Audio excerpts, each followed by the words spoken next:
Assalamualaikum Sobat Football United. Preview Champions League di pekan ini, Manchester United akan tandang ke Allianz Arena menantang raksasa Jerman, raksasa Bundesliga yang juga memiliki nama besar di Eropa, Bayern Munchen. Langsung aja preview ini gua mulai dari daftar pemain yang tidak bisa atau pemain yang akan absen, di mana dari Bayern Munchen juga ada beberapa pemain ya, termasuk Kingsley Coman. Sementara Manchester United ada Anthony, Diallo, Tom Heaton, Kobbie Mainoo, Tyrell Malacia, Jadon Sancho, Luke Shaw, Sofyan Amrabat, Mason Mount, dan juga Rafael Varane. Ketika gue bikin video ini situasinya masih tanda tanya.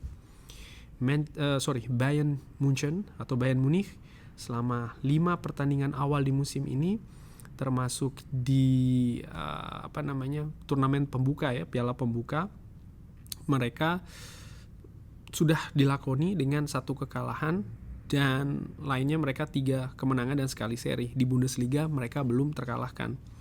Yang menarik adalah bagaimana rekor gol dari pasukan Thomas Tuchel ini luar biasa.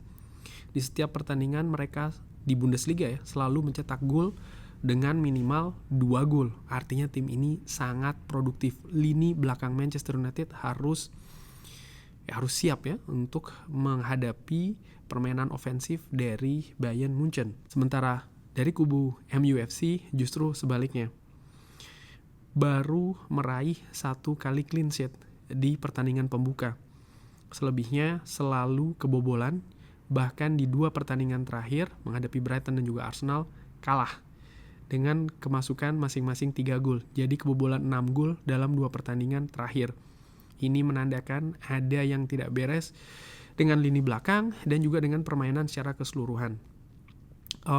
Memang ketika menghadapi Brighton, gue sepakat ya, Manchester United sangat didominasi oleh Brighton, tidak tampil bagus ya secara keseluruhan, termasuk juga taktik yang menurut gue tidak tepat. Tapi ketika menghadapi Arsenal, menurut gue justru sebaliknya. Manchester United tampil bagus, tampil solid, bahkan hampir meraih kemenangan. Lebih dari sekedar mengimbangi, bahkan nyaris meraih poin penuh ketika di Emirates, sebelum akhirnya kalah dengan menyakitkan juga ya di menit-menit akhir pertandingan di injury time, bahkan yang pada saat itu sudah menginjak menit ke 10, 9, 10 ataupun juga 11. Ada hal yang tidak konsisten menurut gue di 2 pertandingan terakhir dari Manchester United walaupun hasilnya sama-sama kekalahan. Maksud gue apa? Oke, sekarang lebih banyak yang pesimis terkait dengan menghadapi Bayern Munchen, melihat apa yang terjadi ketika menghadapi Brighton. Tapi gue juga ingin menarik agak sedikit ke belakang, bagaimana ketika Manchester United menghadapi Arsenal, tampil oke ya, tampil bagus walaupun hasil tidak memihak. Dan sebenarnya tampil luar biasa ketika menghadapi Nottingham Forest. Maksud gue apa? Potensi dari tim ini sebenarnya ada. Tinggal konsistensi. Ini dia sekali lagi, konsistensi yang masih belum bagus ternyata di musim ini, paling tidak sampai dengan pertandingan terakhir Manchester United. Bayern Munchen menghadapi Manchester United di Eropa, di Champions League terakhir kali ini di tahun 2014 di quarter final. Ketika itu David Moyes menjadi manajer dari Manchester United. Ya, klub kalah 3-1 setelah sebelumnya sempat unggul dari gol luar biasa Patrice Evra. Bayern Munchen setelah gue amatin ya di pertandingan terakhir di mana mereka ini seri 2-2 menghadapi Bayern Leverkusen. Ini dia formasi yang diturunkan oleh Thomas Tuchel, 4-2-3-1 dengan Harry Kane menjadi ujung tombak. Ada Kim Min-jae yang juga sudah dilibatkan di pertandingan tersebut. Yang menarik tentu saja bagaimana Leverkusen, mereka berhasil mencuri 1 poin ya di Allianz Arena. Pemain yang luar biasa ternyata adalah kipernya nih, Lukas Hradecki. Nah, berarti ini memang banyak tekanan yang dialami oleh Bayern Leverkusen. Mereka atau Bayern Munchen secara rata-rata mereka tampil tinggi, artinya mereka tampil ofensif dengan menempatkan banyak pemain di daerah pertahanan lawan, di daerahnya Bayer Leverkusen ya. Sementara Bayer Leverkusen justru sebaliknya nih, mereka menempatkan tentu saja banyak pemain di daerah sendiri. Yang unik adalah mereka lebih menitik beratkan pada sisi kiri. Nah, ini menarik bagaimana Manchester United juga di pertandingan menghadapi Brighton lebih menitik beratkan di sisi sebelah kiri. dengan mereka juga menempatkan 4 gelandang ya menurut gua, nomor 7, nomor 10, nomor 8, nomor 34 secara berdekatan nih di lini tengah. Menurut gua ini untuk bisa melakukan transisi yang cepat dari bertahan ke menyerang dan juga sebaliknya. Dari sisi statistik, ball possession nyaris berimbang ternyata, dengan total shots pun juga hampir sama.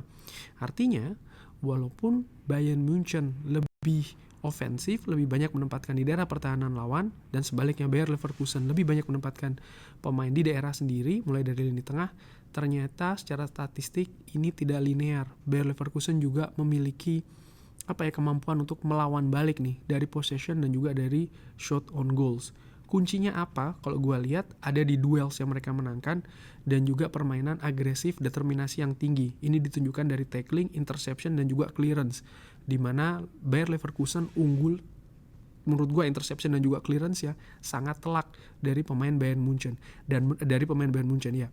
Sehingga menurut gue ini harus diadaptasi oleh Manchester United. Pemain Manchester United harus tampil agresif, determinasi harus tinggi, mereka harus aktif bergerak. Ini sebenarnya yang jadi kekhawatiran dari gua ya, melihat apa yang disuguhkan ketika menghadapi Brighton. Gua harapkan ada 180 derajat permainan yang berbeda. Bukan hanya soal taktik, strategi, tapi itu tadi ya, agresivitas dan juga disiplin dari para pemain harus berubah secara drastis. Kalau tidak, Bayern Munchen secara kualitas kolektif maupun individu sangat di atas Brighton, dan mereka bermain di kandang sendiri di Allianz Arena. Kalau Manchester United tampil dengan mentalitas karakter yang sama ketika menghadapi Brighton, menurut gue pertandingan ini sudah selesai dari menit awal. Ditambah lagi, ya update terbaru, Wan-Bissaka cedera, bahkan kabarnya sampai 2 bulan. Ini luar biasa, jadi situasi sedang sangat negatif. Ini tugas yang sangat berat ya bagi Erik ten Hag untuk bisa membalikkan keadaan dan juga situasi. Manchester United menurut gue masih punya peluang, walaupun tidak besar-besar banget nih secara ringan amatiran. Mengenai formasi, ini perkiraan yang mungkin akan diturunkan oleh Erik ten Hag. Gua berharap ya Manchester United, bukan berharap, mungkin memperkirakan ya, dengan tidak jalannya formasi Diamond di pertandingan menghadapi Brighton, mungkin akan kembali ke 4-2-3-1, Dalot, Lindelof, Martinez dan juga Reguilon, Casemiro berdua dengan Eriksen, Pellistri mungkin akan diturunkan dari menit awal ya, dengan Bruno Fernandes, Rashford dan juga Rasmus Højlund di ujung tombak. Tapi gue melihat justru sebaliknya, 4-3-1-2 atau 4-4-2 Diamond, gue melihat di situ ada peluang sebenarnya bagi Manchester United.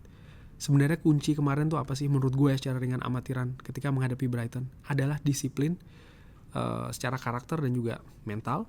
Harus disiplin ya, menjaga daerah, teritorinya, melakukan pressing. Lalu juga butuh pemain tengah yang memang paham fungsinya. Kemarin gue melihat seorang Scott McTominay sering sekali kebingungan kapan menyerang, kapan bertahan, sehingga dia sentuhannya sangat minim. Nah, sekali lagi gue belum tahu nih update-nya seperti apa. Kalau Sofyan Amrabat sudah bisa diturunkan, menurut gue dengan formasi Diamond, Manchester United lebih punya gaya yang berbeda, mungkin juga kualitas yang berbeda.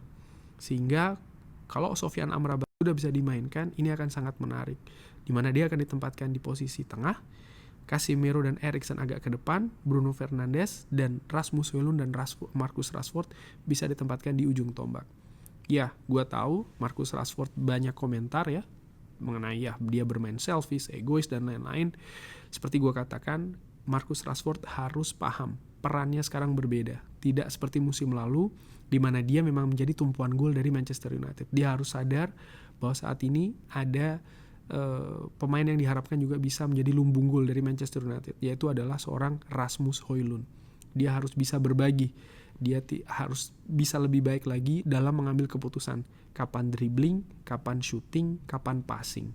Gua gak masalah ada pemain yang memang bermain mungkin lebih mengandalkan skill individu, terutama pemain depan ya, asal dia tahu momentum, tahu saat-saat ya, dimana saatnya harus dribbling sendiri, kapan harus shooting sendiri, atau kapan harus memberikan passing. Menurut gue ini yang harus diperbaiki dari Marcus Rashford. Balik lagi soal formasi, kalau Sofyan Amrabat sudah bisa diturunkan, menurut gue ini akan jadi booster yang sangat besar. bagi lini tengah Manchester United dan juga permainan Manchester United secara umum di atas lapangan. Hanya saja tetap ada keraguan dua hal ya, yaitu adalah tentu saja situasi fisik, gue nggak tahu dia sudah pulih atau belum. Nomor 2 adalah adaptasi. Apakah dia sudah bisa beradaptasi dengan sistem Erik ten Hag dan juga pemain-pemain lain di atas lapangan. Ini menurut gue juga sangat menarik. Mengenai prediksi, gue tidak mau memberikan prediksi karena jujur secara ringan amatiran ini laga yang berat ya, sangat wajar menurut gue Manchester United ditempatkan sebagai underdog, bahkan mungkin peluangnya tidak besar, tapi yang ingin gue lihat adalah bagaimana spirit, semangat, itu dia, karakter, mental yang ditunjukkan oleh skuad di atas lapangan. Jangan berpikir soal hasil dulu, tapi soal bagaimana perubahan yang ditunjukkan di atas lapangan, terutama dari soal non teknis dulu ya. Mau mendekati pemain lawan, mau melakukan pressing secara konsisten, mau bergerak, karena menurut gue secara teknis inilah sumber atau dasar permainan dari Erik ten Hag. Permainan yang agresif, determinasi tinggi, pemain harus secara aktif bergerak. Ini yang diperlukan menurut gue, dan itu sumbernya ada pada karakter. Seringan amatiran itu yang gue lihat, dan itu yang ingin gue saksikan juga di pertandingan di Allianz Arena. Kurang lebih demikian bagaimana Sobat Football United. Formasi apa kira-kira ingin diturunkan? Pesimis, gue tahu pasti sebagian besar akan pesimis, tapi apapun itu bisa drop di kolom komen. Terima kasih sudah menyaksikan. Jangan lupa like, subscribe. Assalamualaikum warahmatullahi wabarakatuh.